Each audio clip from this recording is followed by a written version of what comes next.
a celebration here from Yeshua, so they say many times is the problem thing.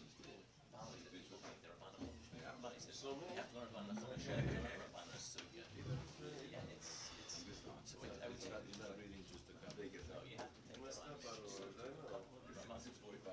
talking about the Shabbos table. I went with him and some of the kids were there. Finishes not. So after doing this, they said, write a book about it or something. So I still was mentioning the Ramban. My wife says, you can even find his name was Nachman. We're using the Ramban, more or less. My wife says, you can even call the Sefer Nichumei HaRamban. So then about a year ago, my son is also strong learning in Gruz. Why you say all those things? He says, oh, I mean, what, you think you maybe need to write this up into some sort of safer form. His wife, my daughter, is a very, very gifted writer. She's doing English and copy, but she's a very big Milumetis. He says, we'll learn every week by FaceTime, to take Gruz. We'll tape it. I'll give it to our Shalva. We'll see if it is the way. So about the last 10 months, we take one Ramban a week, sometimes two, and we mitch it. I prepare, I find all kinds of Marmakonis before. And in that 2 years or so, I've been doing this with, there are so many Rambans. He's getting at what's the real Nekuda? I understand his words, Shkoyach, but what's the Nekuda? And something I heard here, I said, that is the point. That's the Ramban. And it wasn't even the same place I mentioned this. I said, there's Rabbi. He was giving a Shabbos morning thing, I forgot what. I said that, and that's the Ramban on the Shulchan. So many times I said to him, that's the Ramban. The other morning, Wednesday morning. I said to you about Ramban Meir. You said that's the Ramban Meir. That's Ramban Meir. So many times, so many Nekudas, the Ramban. I said, that's the Amkas, the Ramban. And the Ramban writes out there on this one. It was so interesting. And when a lot of times they hit me these insights. Shabbos morning and then a 25-minute walk. Once he's quiet, once he's dark, once he's like it was when I was here 55 years ago. It's dark. I walked. That's especially if it's a nice little chill. That is time after time after time. In the middle of that walk, the Ramban pops in there. That's what it is. That's the time. This Shabbos, this last Shabbos. Yeah. I'm not going Shabbos very long. It's been a while. We've heard something that's stuck with me. The Bible speaks about one of the several times has to have a Shemini that the glasses are repeated. You remember that from me? I don't know. I don't know the Bible. Yeah, the Chazal.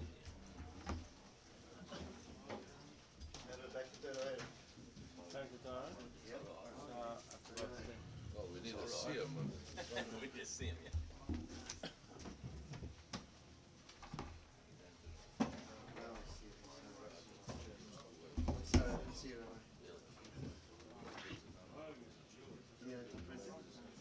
For the Gemara, I just make copies of this if possible. I don't know if it's trying.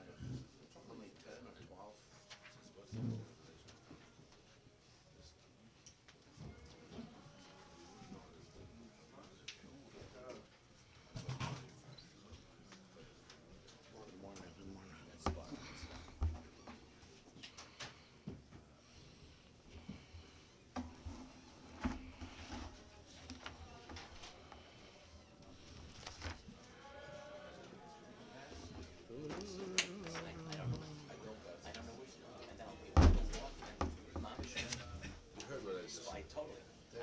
That's why we've heard you hear Sam so many times, and that's why I identify with the idea. That's why I identify with the idea.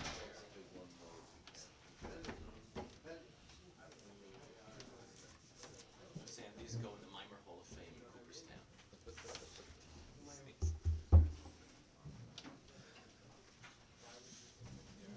So that's why that resonates with so much.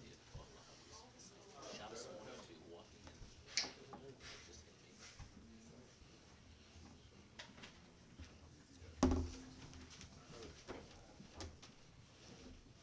If you have time left.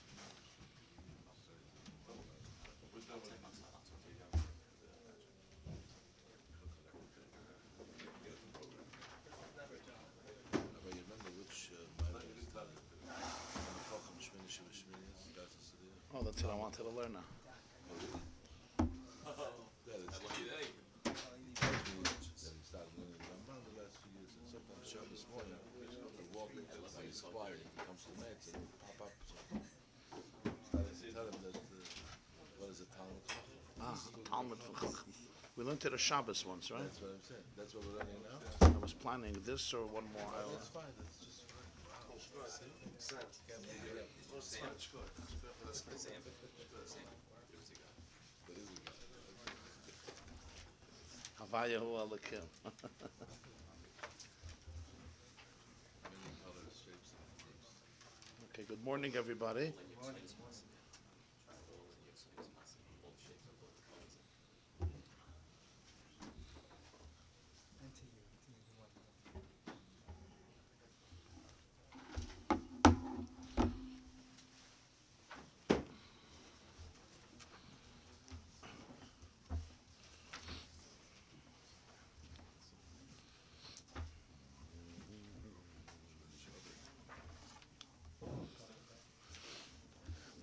Okay, we're going to start today Be'ezer Hashem a new Maimer from Torah Ur, from the Balatanya.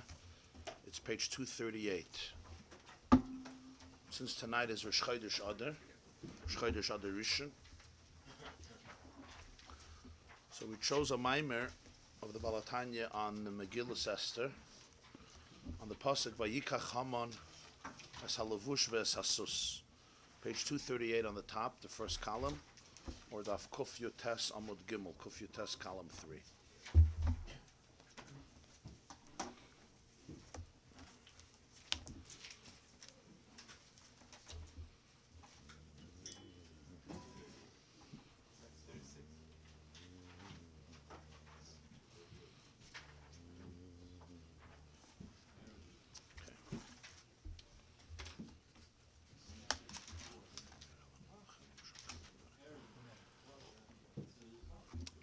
Vayikach Haman es halavush ve'es hasus chuli. In the story of Purim, the Megillah, there's the part of the story where Achashverosh, the king, is suffering from insomnia. He can't fall asleep. Balayla hu nadad ashnas hamelech, in chapter 6 of the Megillah of Esther.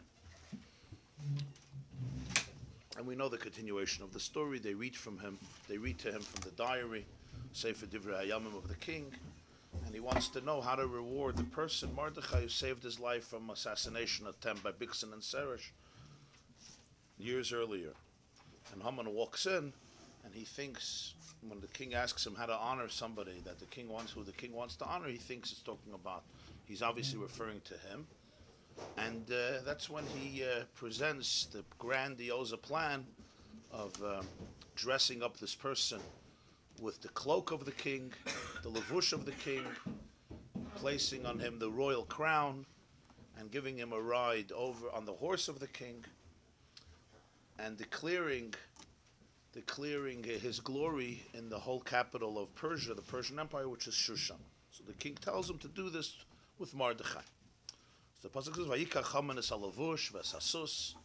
He takes the cloak, the levush of Achashverosh, and the horse of Achashverosh, and he leads Mordechai, the Jew, through the streets of Shushan. Kacha ye'asa le'ish asher hamelech chavetz bikarei. This is what is done to the person whom the king wants to honor and glorify. Hine, Amr Razal, the Gemara says, this is the beginning of Masechta Saita, Daf Daled, Talmud Chacham tzarich sheyehei bo shminis shebeshminis. That's the expression of the Gemara. A Talmud Chacham, which literally means, we'll soon see what it means, literally we translate usually as a Torah scholar. I said Saita Daf Daled Amud Aleph, Saita Daf Hey Amud Aleph. Just for those who look it up, Saita Daf Hey. Talmud Chacham tzarich liyas bo shminis shebeshminis. Gasas haruach. Talmud Chacham has to have an eighth of Gasas haruach. Gasas haruach is usually translated as a sense of pride, haughtiness, arrogance. So generally, humility is a very praiseworthy trait. But a Talmud Chacham, the Gemara says, has to have a shminis shebeshminis of Gasas haruach, which means a little fraction, an eighth of haughtiness, of a sense of pride. Shenemar. It's brought in Svarim on this, a pasuk. Kuloi sog. It's hard to understand what he means. The Marsha says over there, Kuloi sog, samach gimel. How much is an eighth of an eighth? 64, right? An eighth of an eighth is a 64th part. The pasuk in Tehillim has an expression, Kuloi sog yachdav. The word sog, like the word sigim in Lashon Kodesh, is dross, dirt, filth, sediments. So if it's Samach Gimel, if it's a 63rd part, that's apparently what he means, then it's sog, then it's dirt. But if it's only a 64th part, meaning it's even less, if you divide it into 63, if you divide arrogance into 63 parts, and he takes one part, then it's already sog. Certainly if he takes more than one part. But if it's only a 64th part, a shminis, shebeshmin is an eighth of an eighth, then the Gemara says, Adarabba, it's a fine thing. Kulei sog. Uma'atrele, the Gemara continues. Uma'atrele kisasa l'shabulta. And he has to crown himself with this arrogance, like a sasa l'shabulta. Sasa l'shabulta is the beard of a stalk of grain. On top of a stalk, it's called, in Hebrew, Rashi says, skan hashiboilis, I think he puts it. The beard of a stalk of grain. If any of you have ever been to a farm, or you had a farm, so you know that in stalks of grain, on the top of the grain, there is like what would look like a beard. It's really an extra layer of husk, of chaff that protects the stalk. On top of it, it looks like hair coming down. So it's called sasa, a zaken, a beard, l'shibulta, to the stalk. That's how the Talmud Chacham should decorate himself, with this 64th fraction of arrogance, like the beard to the stalk of grain. That's what the Gemara says in Saita. Lahavin hamashal kisasa l'shibulta. It's a very strange metaphor. The Gemara says, looking, first of all, what do you need a metaphor for? He has to decorate himself with a metaphor. Whenever Chazal give a mashal, it's because two things. First of all, the mashal conveys what they want to say in a very powerful way, and without it, you can't understand what they want to say, because if you can understand it, you don't need a mashal. We learned the whole mind about Mishalim. This is a mashal. They give a metaphor because they want you to study the grain, and then you should understand what they're saying. So what do you b'chal need a mashal for? Hine b'tchila yashlavim ma'ui and Talmud Chacham. So for this, you have to understand what a Talmud Chacham is. What is a Talmud Chacham? Ki hine asher nikra b'shem Talmud Chacham. The reason a Talmud Chacham is called a Talmud Chacham. So generally, you'll ask somebody, what's the definition of a Talmud Chacham? So you'll call a great scholar. So if somebody, for example, is born with a higher IQ than other people, the person also likes to learn. We call in English a bookworm. Some people are more social. Some people are more scholastic. They like to learn and read. So by coincidence and mazel, this person may be a great Talmud Chacham. They absorb a lot of information over the years, and they steig away, and they have no interests but steiging. So this person is a Talmud Chacham. Sometimes you have a person who has to work on themselves more. But generally we understand Talmud Chacham in terms of knowledge, information, scholarship, which sometimes is due to a lot of work of the person.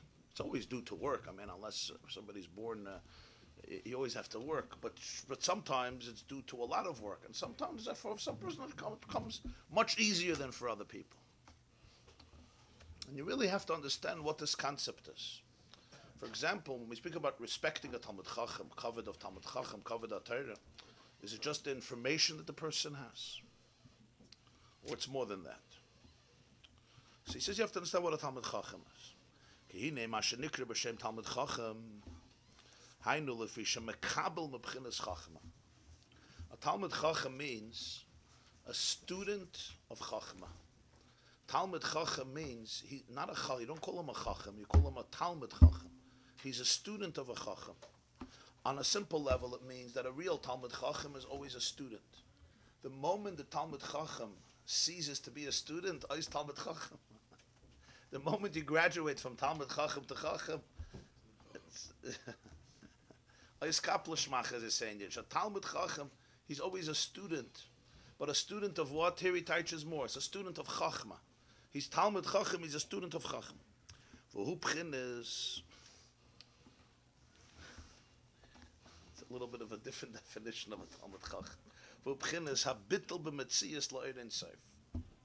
The definition of Chachma is what's called bittel b'metzias. Complete nullification to the light of infinity. In the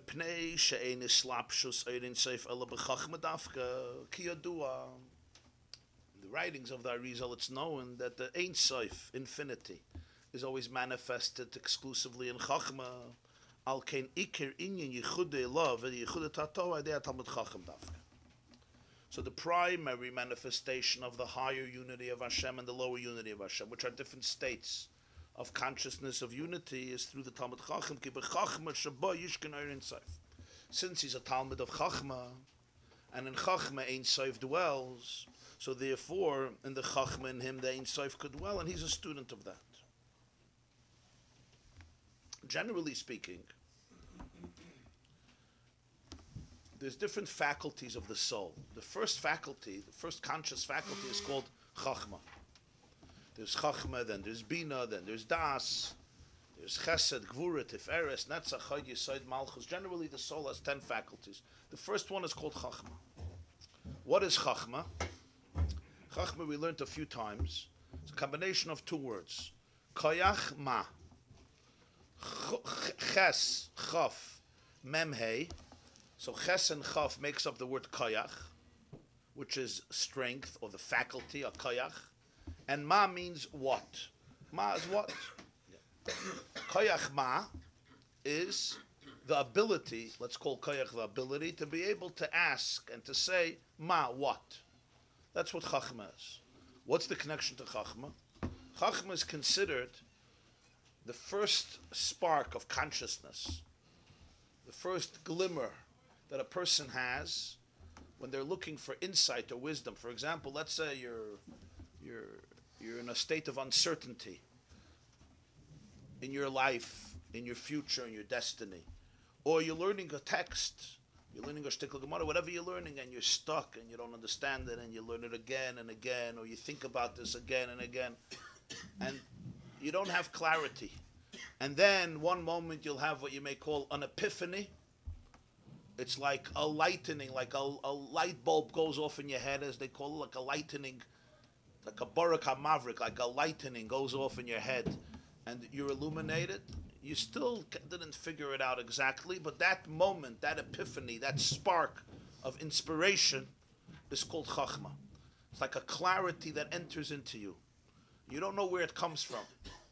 It happens, you can never prepare for it. You could be walking in the street, sitting on a couch, somewhere completely unexpected. Boom, it just came in. And it goes out as fast as it came in, mamish like a lightning. It's dark outside, there's a lightning, everything becomes light for a few moments, and then gone. Lightning is gone. You have to take that information, or that spark, I should say, that epiphany, and then develop it, and internalize it, and crystallize it, which is how you get from Chachma to Bina. Chachma is compared to the father, who produces the seed of life, the sperm, it shoots out, and then you have the mother, who's called Bina. Ema Bonim Smecha, the mother of the children.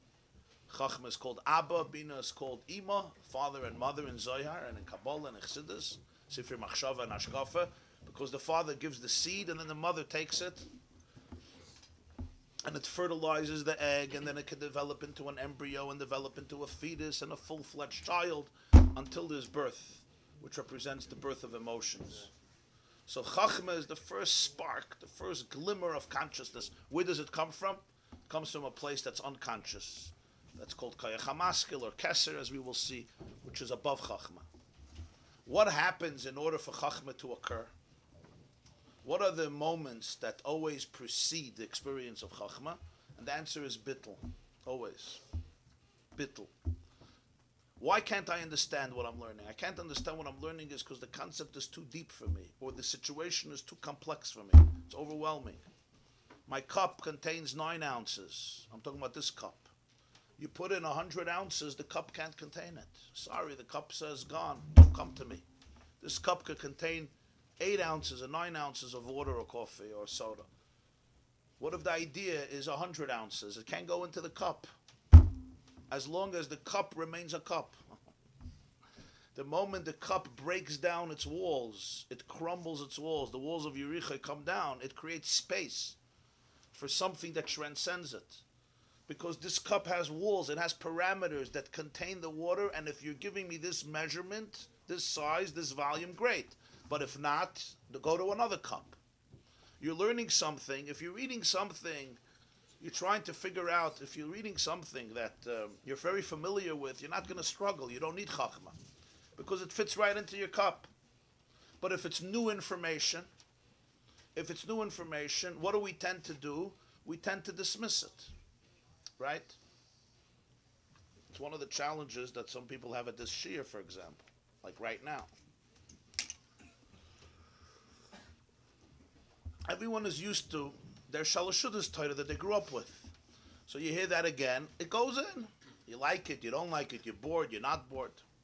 You hear new things like, where's this going? Where am I going? It takes a lot of humility to be able to open yourself up to completely new stuff. It's very, very humbling, because it's also contrary to human nature. That's what Chachma is. Chachma is the complete nullification, the complete suspension of an intellectual ego. The ability to be able to say what? Absolute curiosity and inquisitiveness that opens up the brain to something that previously transcended it. You'll see, whenever there's an epiphany, the person always, right before it, was completely engaged and immersed in the concept, usually unconsciously. You're walking in the street, you don't even realize that for the last 5 minutes you've been thinking about this, but you've been completely thinking about it with nothing else, and at that moment, it came into your mind. Why did it come into your mind at that moment? Because the person has completely suspended their self, their ego, their intellectual ego, lurking, yearning, searching to be able to understand the truth. So I'm learning a Gemara, I'm frustrated, I'm annoyed, I read it again and again and again and again. And then at some point, I'm thinking about it, and I don't even realize I'm thinking about it. In other words, I'm not present in the process, and then suddenly it could come in from an unconscious place. It could, because it's there, the information is already there in me. It's just unconscious. It could come in into a conscious way in Chachma. But at that point, it's still completely new. So that's why Chachma is the state of Bittul. Bina already is the assertion of self. Bina is taking the idea and integrating it into your own system. When it comes to Hashem, that's why it says in Kabbalah that Ein Sof dwells in Chachma. Because the definition of Chachma is, it doesn't have an ego. So therefore, it doesn't have parameters to block infinity. Talmud Chacham means somebody who's always a student of Chachma, a student of Ein Sof. And therefore, Talmud Chacham is somebody who lives with complete bittul, with complete alignment and open to infinity. That's what a Talmud Chacham is. Yeah. Haloimid Mekaladam, yeah. Could learn from every person. V'hu b'chinas eir hakeser shenikru rotzen. The Ein Sof is represented by Keser, which is above Chachma. It's the crown. Sometimes it's called Ratzon, desire, which is beyond Chachma. Uksiv, the pasuk says, V'or panecha ki ritzisam. So he teaches here the lashon of Tehillim. Pirush yesh or shemeir leponim v'nikra ha'aras haponim v'zel ba'or panecha. We say in Sim Shalom, ba'or panecha nasata lanu, the light of your face. V'huay de ha'ratzon ki ritzisam. There's the or panecha, the or which comes to the ponim. Ha'aras haponim v'aynu b'chinas oidin sof shemeir b'ponim the chachma lekach ki ritzisam. V'zel yoir Hashem ponav eilecha V'daila Maven. Hashem should illuminate His face to you. This is what we call V'or panecha kiritzisa. That Kaser is called Ratzon. And the oir that comes into Chachma is this oir of Ratzon. Chachma is called the face, the panim, the pnimius. Yoir Hashem panav elecha. His face should shine into you. This is where the oir of Ratzon comes into Chachma. V'daila Maven. He's not elaborating here in the concept of Ratzon and Chachma and Keser and oir panecha. Just wanted to touch on it in order to get. This is the first foundation in the building, in the structure here, that this is the concept of a Talmud Chacham. He's Makabel, he's always a Talmud of Chacham. V'hinei inyan Talmud Chacham zeh shavei dasi ba'ava v'yira b'chachmo bittul k'nisker la'el amru shetzarech liyaz b'shminis b'shminis megasas haruach. This is what the Gemara says, that this Talmud Chacham, a person whose avodas Hashem is with love and awe, and chachma and bittul nullification, he has to have an eighth of haughtiness. V'zeh yipalei l'chayra, which apparently this is astounding. Why would the Gemara say that a Talmud Chacham has to have a shminis shebeshminis? It's l'chayra the exact antithesis of a Talmud Chacham. If the whole definition of a Talmud Chacham is bittul to ein sof, complete oneness, complete alignment, nullification of the ego to infinity, that's the definition of a Talmud Chacham. Comes the Gemara and says he needs a little bit of gasas haruach.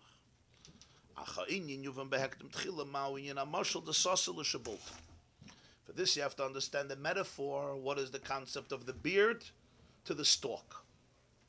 The stalk, the physical stalk of wheat has mites. Mites is chaff. Chaff is the husk, the klipa, the shell that protects the stalk of grain. V'nikra sasa. Generally, this is the term of sasa. Sasa we described before as the beard.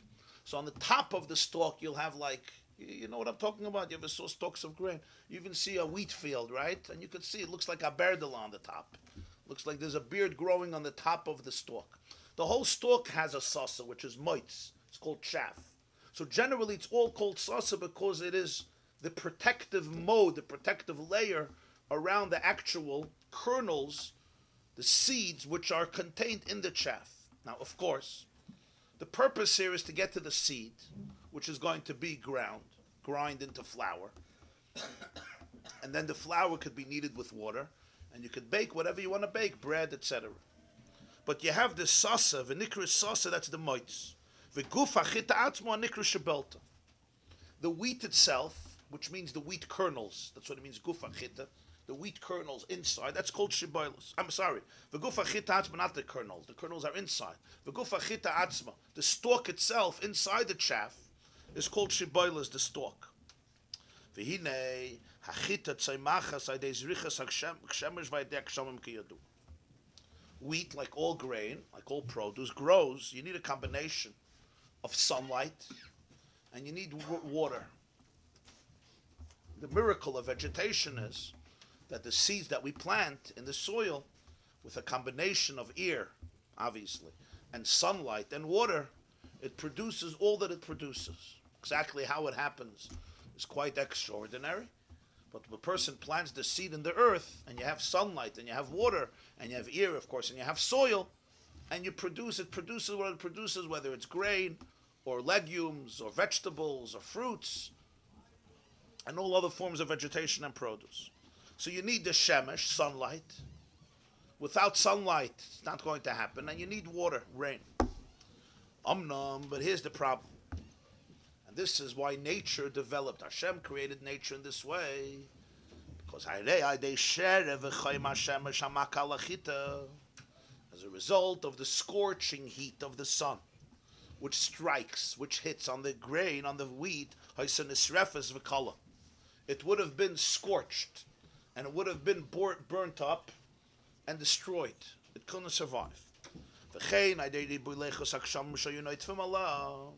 Conversely, through the abundant moist of the rain that falls and drips on the stalks of wheat, she would rot. When something is wet, it rots, and when something is very dry and hot, it burns up. It's scorched, it's consumed. Kiyadua, as known. So therefore we have a problem. Without sunlight and water, you can't have any growth. Nothing could come out. On the other hand, with sunlight, you get the heat, you get the light, but it would also burn it up, it would destroy it. Or with rain, you get the water, but it would become mold, it would rot away. And therefore it would never be able to develop as the edible food. For this reason, that's why every stalk of wheat is surrounded and encased by a moitz. A moitz is the chaff, the klipa, the shell. Why? What does the moitz do? The moitz is essentially a guardian. It's a shomer. It protects it. That the light and the heat of the sun should not be able to burn the wheat itself. Nor should the abundance of water cause it to rot away, to become decadent. All the rays of light go through the moitz. The chaff absorbs the ferociousness. It absorbs the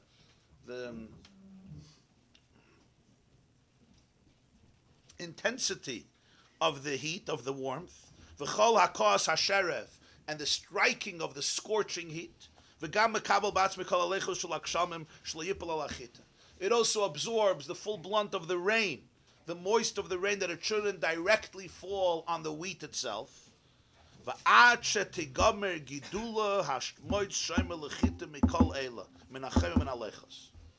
Until it becomes ripe, until it finishes growing, the chaff protects the stalk of wheat from the heat and from the wetness.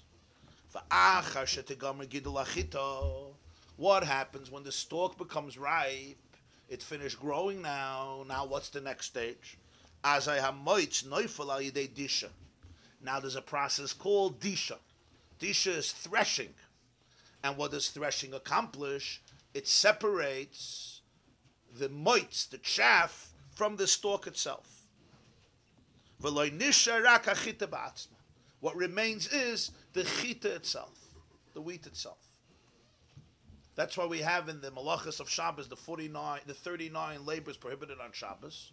So the first one is you have plowing and you have planting, and then you have harvesting, right? And after harvesting, you have what's called ma'amer. Ma'amer means you make bundles. You remember Masechta Shabbos, the malachas of Shabbos? Ma'amer, you make sheaves, you make bundles, because you bring them together. And then what's the next one? Dash, threshing. What is threshing? They used to do it with animals. Today they do it usually with machinery. After the Industrial Revolution, they introduced more machinery into the process. But for thousands of years, it was done through animals. You brought your ox or your cow or another animal, and they threshed. So it's called dash. Dash literally means to trample, to step on the grains, on the stalks. And what would happen? In the process, there would be a little bit of a separation between the moitz, the chaff, and the stalk itself. This is still not enough. Then you have, after dash, you remember what's after dash? Zoyre, winnowing. You have winnowing.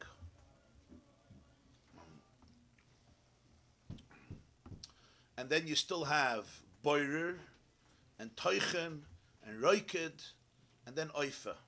Which means you winnow it. What they would do is they would now take it and throw it up into the ear, and the wind would separate the lighter part from the heavier part.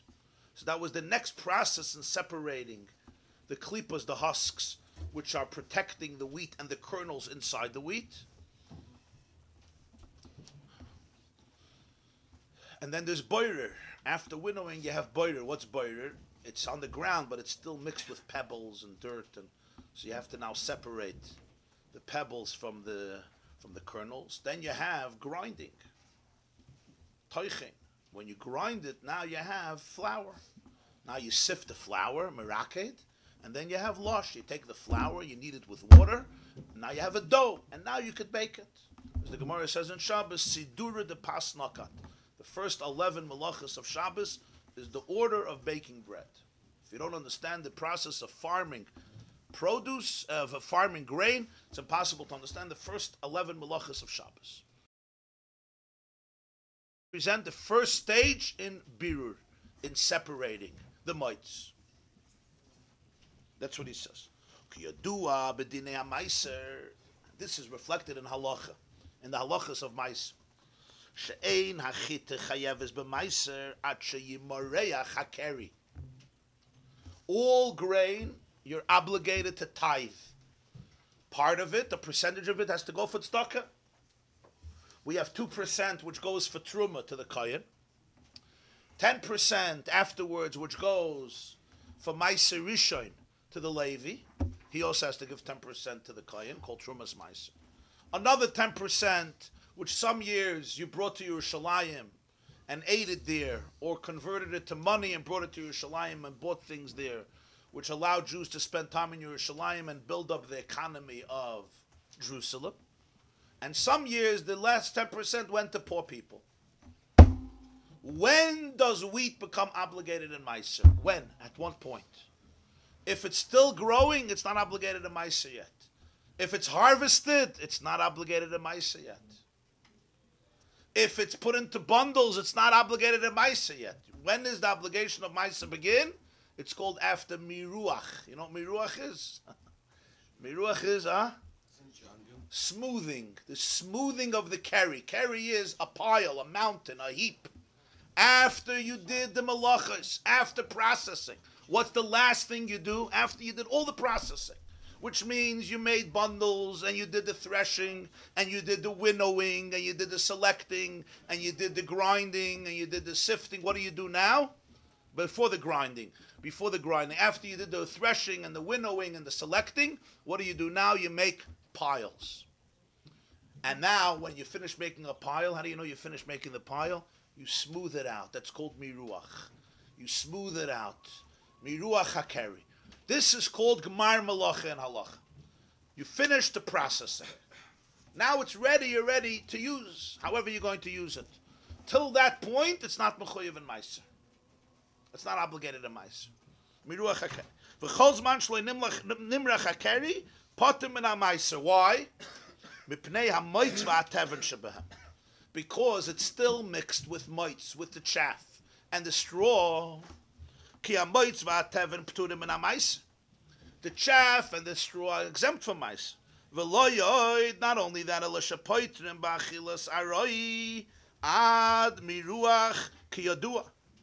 Not only that, a person, even the Chazal allowed a person to snack from the grain, even if not achilas kva, which means to eat as a regular meal, which l'chayda you should be able to, because b'natayda it's not mechayiv and meiser yet. But the rabbi said people could do it and then they'll never give meiser. But snacking they allowed.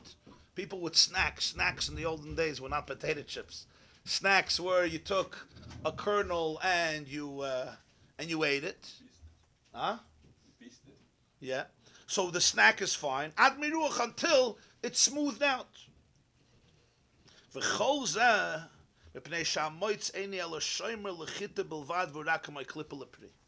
And the reason is because the moitz, even though it's very significant, it's only a shomer, it's a guard, it's a protective moat for the chita. So when the chita is not ripe, you need to have it. Without it, it won't survive. Once it's ripe, now it's time to separate. So it's like a klipa, it's like a husk for a fruit. This is not a fruit, this is grain, but it's the same concept. The banana grows with a peel and the orange grows with a peel. What's the purpose of that peel? It protects it. The moment, as long as it's in the peel, it could last for a long time. The moment you take off the peel and you leave it around for a little bit, and it becomes rotten and decadent. The grain also has a klipa that's called a moitz. V'liyos ke'inyan ha-meiser. Yodua shulbchinis kodesh ha'alya. Meiser, the concept of meiser, is called kodesh ha'alya. Kodesh ha'alya means the holiness of above. The Ksiv ha'asiri yekodesh l'Hashem b'chol davar. The pasuk says about Ma'aser Behema, there was the animals that were born, and the 10th you gave also as Ma'aser. The pasuk says in B'chukay say ha'asiri yekodesh l'Hashem. The 10th should become holy. B'chol davar. This is true in everything. Ki gam b'prata ya'ishtalshalus lo yesh kedusha elyon ela b'bchina ha'asiris. In all of the worlds, in the 10th level, you'll have a special kedusha. B'tam shenos chilosim b'seifim, because the beginning is etched in the end. So number 10 is always etched in number 1 and above. V'day l'mevin, this is enough. V'liyos kein, therefore, hashras ha'kedusha b'maiser eina ela al guf ha'pri v'lo ela klipa. V'hu ha'moitz shurak ha'shoyme l'chita kanal. Therefore, maiser, what is maiser? Maiser is when there's a conferring of kedusha on the maiser. Truma is holy. You're not allowed to eat it besides a kohen. Maiser Rishon goes to a Levi. Maiser Sheni is holy, goes to Yerushalayim. Maiser Ani goes to the poor person. All Maiser represents a certain element of Kedusha.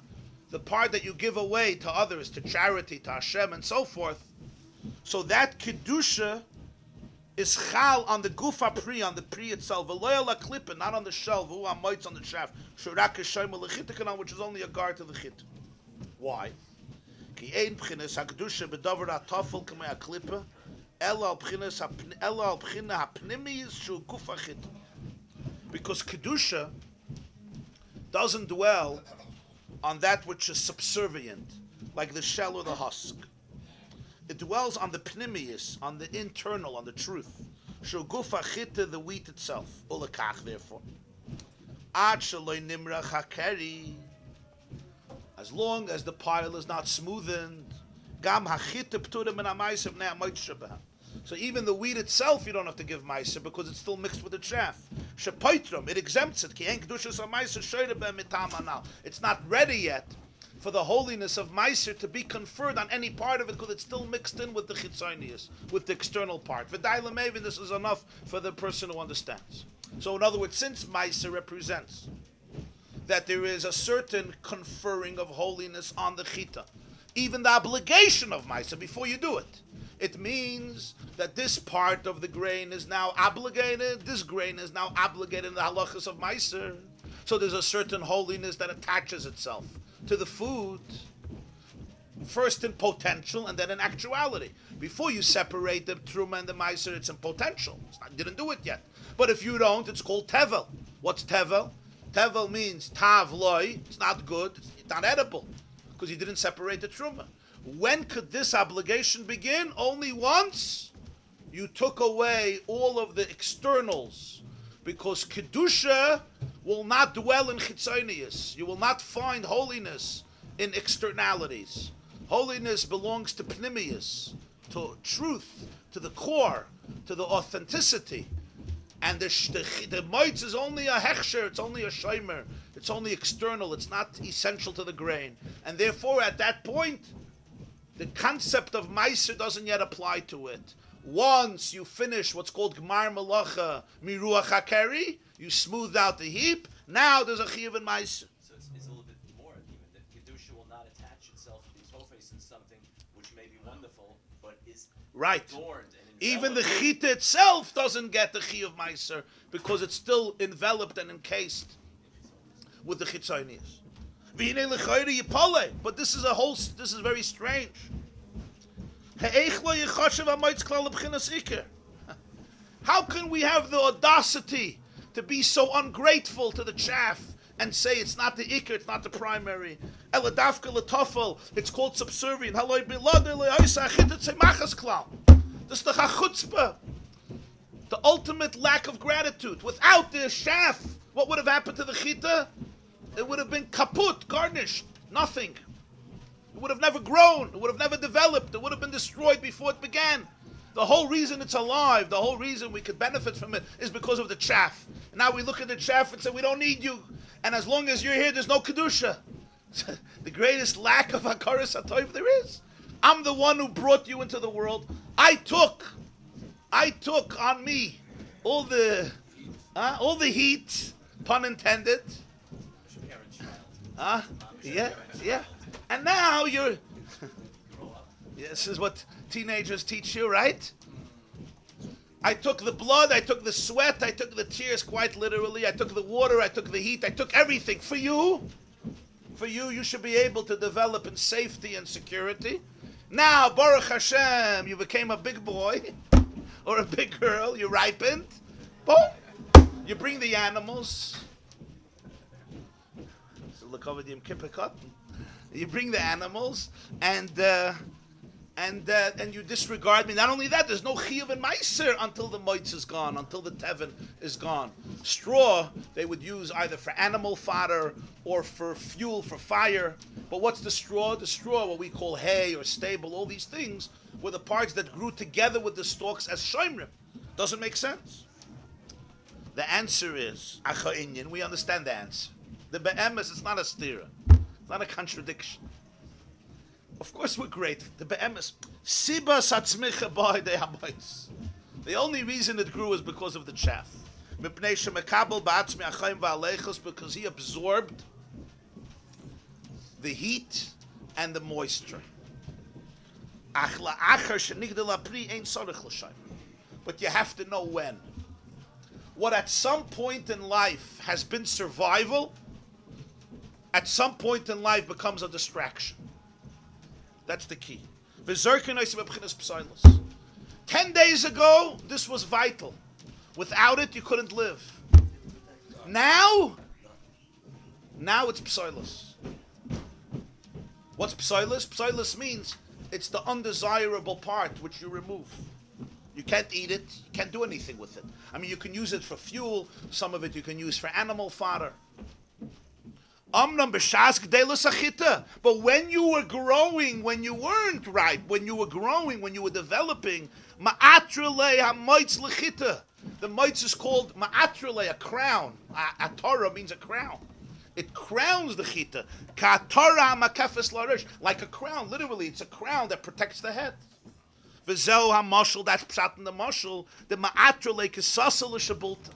When the Gemara says in Saita that Hamid Chacham needs a little gasus, and you have to crown yourself with it, like the chaff to the stalk. It wasn't stam some mashal. We were looking for some mashal of something that's around you. If the Gemara was stam looking for a mashal, the Gemara, what did you have to go to a farm and talk about stalks? Why don't you say it should crown you like clothes on the person? Hamid Chacham himself wears clothes. So just like you wear clothes, so the grain has clothes. That's not what the Gemara was trying to say. For that, you don't need a mashal. That there's things that come with a wrapper. Every fruit comes with a wrapper. Not every, but many fruits. He's talking about a specific idea. That there's the concept of kisasa l'shabulta, the hasasa ma'ateres l'chita b'b'chinas makif, commission is boil el v'dal. This Maimon doesn't stop saying v'dal, v'dai l'mevin. It's enough for somebody to understand. So what do we see from here? We see from here one akuda. At one stage, something could be vital. Not only vital, it's essential for survival. It's not a nice extracurricular addition. It's essential.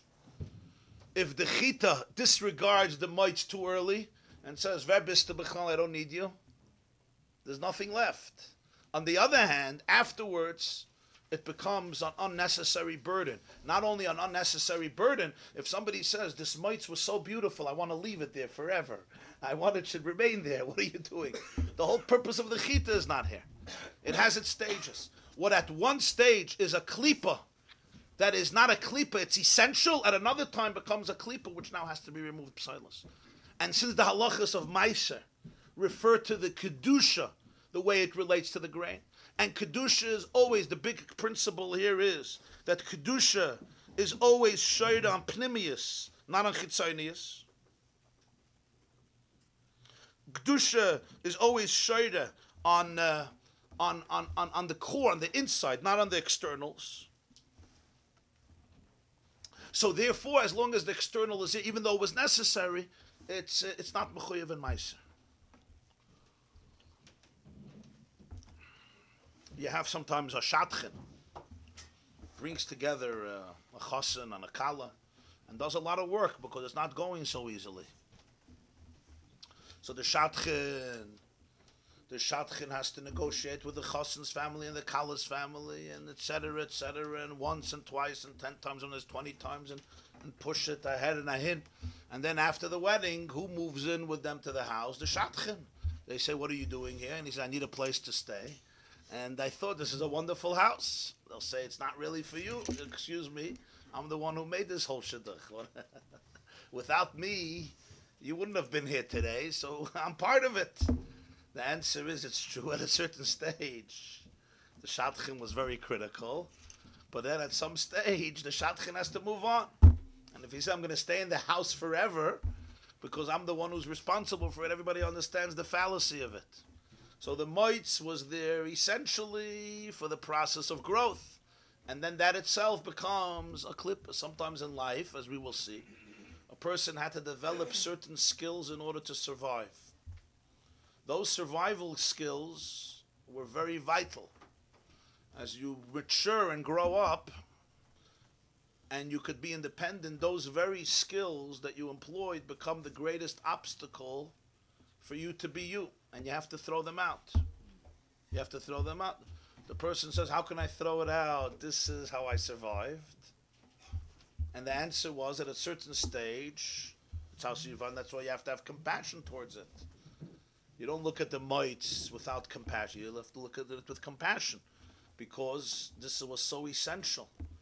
But you have to also have compassion on the fact that now, if you keep the mites there, you're not doing what you got to do. You're keeping the chita completely not what it's for. It never realizes its purpose. Its purpose is not just to stand in a field or to stand in a granary without anything. Its purpose is to be able to extract the precious nutrients contained in it, to be able to feed yourself and your loved ones.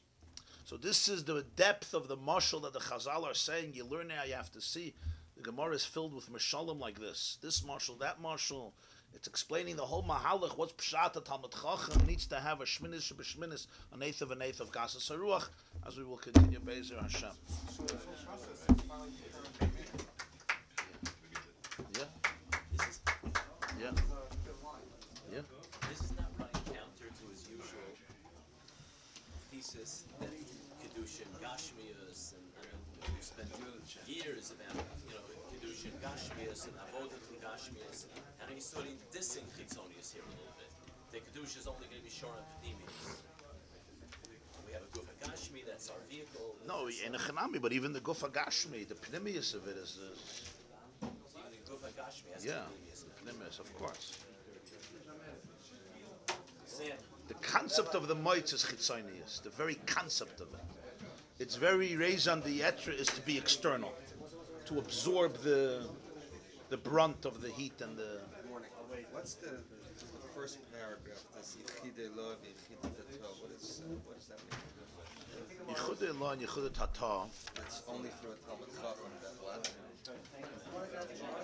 It says in Zohar that the Shema Yisrael Hashem Elokeinu Hashem Echad and Baruch Shem Kved Malchus Elolam Vad. They represent two states of consciousness in understanding Hashem's unity. The first is called Yichudei Lo, which means What? Unity?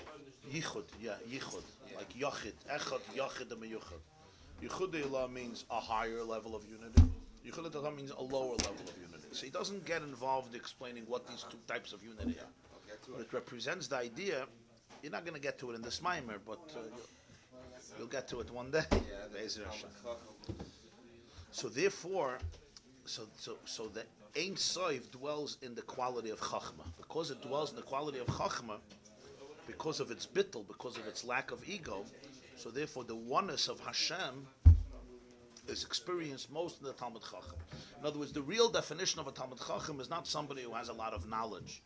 It's somebody who is completely nullified in the infinity of God, without any vestige of ego. That's the definition of the Talmud Chacham. Talmud of Chacham is he's Makabel of Chacham. It's a little bit of a different definition of a Talmud Chacham. I just thought I missed that point. So he doesn't elaborate what the two levels of unity are. Bruchim Abayim.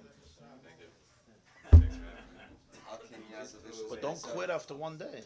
I'll try not to. This is Yom Kippur. Bruchim Abayim. Thank you. When wanted to ask, what would be one example of something that we get rid of? That's a good question. We'll develop it. Yeah, we'll develop it at length. And you asked also, why don't we get rid of it completely? The mites? No, Right, is the mite supposed to be the? Oh, that's going to be the discussion. That's going to be the discussion. Very good. So why keep even a shminish and b'shminis? So we're not completely getting rid of it. We're going to discuss it. Yeah. At some stage you don't have to. At some stage you do have to. Thank you. What's your name? Yoel Kivel Evans. Bruchim Abayim. Welcome. You understood? I hope so. Okay, good. I was able to ask something, so. Gewaldig. Which name of God represents wisdom? Chachma? Wisdom. Which name is that? Kim? No, I don't know, right? Aleph Daled Nun Yud is usually associated with Malchus. Which is not wisdom? It's not wisdom, no. It's kingship. So, I was going to say, the minute the person says, I don't know, that's space for wisdom. Well, I guess it's not going to work. Oh, very good. I don't know. It'll work anyway. It'll work. But when the cup, you're gonna put 9 ounces into the cup, right? What? Come back. The cup, this cup, yeah? Right. So on this cup, you break down the barriers. You allow yourself to take in more. That cup, you break down the barriers, you get nothing. You get a whole mess on the table. Of course. It's just a mashal. Just a metaphor. Have a great day. Tzlocher Rabbi. Okay, you'll give out the copies, you mind? Oh, you made copies. Excellent, thank you. I didn't see, I guess there's a lot of, here. Just one page.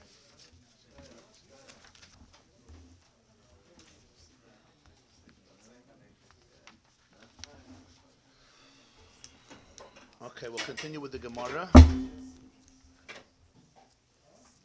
There's one copy we made. Thank you, Reb Nuchem, for the copies. Oh, 1 second, I have to go.